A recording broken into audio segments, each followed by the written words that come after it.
ஏய் என்ன மேன் சத்தம்? ஆஸ்பத்திரியில பஜனை மடமா? காசு இருந்து சாமி எல்லாம் கூட்டு வந்து பூஜை பண்ணுங்க மேன். சார் நீ கொடுத்த மொத்தத்தில் வேலையை செய்ய மாட்டேங்க சார். எப்படி மேன் சரியாகும்? 3 நாள் கொடுத்த ஆன்டிபயோட்டிக் நீ 1 நாள் போட்டு வந்திருக்க, எப்படி மேன் சரியாகும்? அது பாக்டீரியாவா இல்ல உன் பொண்டாட்டியா மேன்? சண்டை போட்டு நீ வீட்டை விட்டு வெளியே போறதுக்கு? சார் எனக்கு கல்யாணம் சார். கல்யாணம்? Very good very good. பொண்ணிந்தூர் மேன். நம்ம ஊர் தான் சார், மாமே பொண்ணுங்க சார்.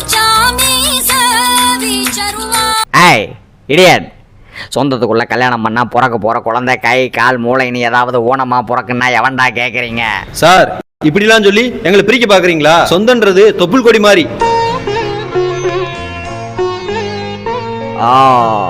சென்டிமெண்ட் சென்டிமெண்ட் அதெல்லாம் ஒன்றும் இல்லை. நாய் சொத்து விட்டு போயிடும், நகை விட்டு போயிடும், தீபாவளி பொங்கல்னு வர மாமச்சனை எல்லாம் பிடிச்சி கல்யாணம் பண்ணி வச்சு ஒரே வீட்டில் போட்டுட்டு இருக்கிறான். ஸ்டாப்பேட்.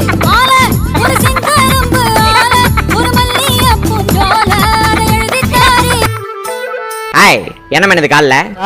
வெட்டுக்காயத்துக்கு காபி தூள் போட்டா சீக்கிரமா சரியாயிருன்னு சொன்னாங்க சார். காபி தூள் போட்டா சரியாகாது மேன். பால் கொஞ்சம் ஊற்றி அடுப்பில் கொண்டு வை. நான்சென்ஸ்.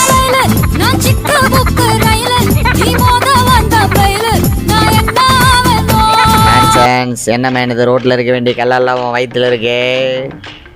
ஏய் என்ன மேன் இது வயிற்றுல சீடி? சார் வாயிலடிங்க, இது சிடி இல்ல பவர். ஆண்டவனோட கிருபையும் பவர் ஒன்னா சேர்ந்து கிட்னி ஸ்டோனை கரைச்சிடும் சார். டிவிடி பிடிச்ச உடனே எவ்வளவு பவர் இறங்குது பாத்தீங்களா? இந்த வருஷத்து முதல் டிவிடி தான், இதுல பயங்கர பவர் இருக்கு.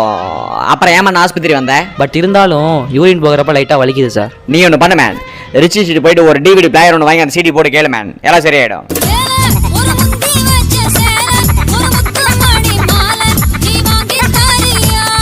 பாவம்டா கர்த்தர், அவர் இன்னும் சிறிது காலம் மனிதராக வாழ்ந்திருப்பாரா என்னவோ. உங்களை மாதிரி ஆட்கள்னால தான்டா அவர் கடவுள் ஆயிட்டாரு.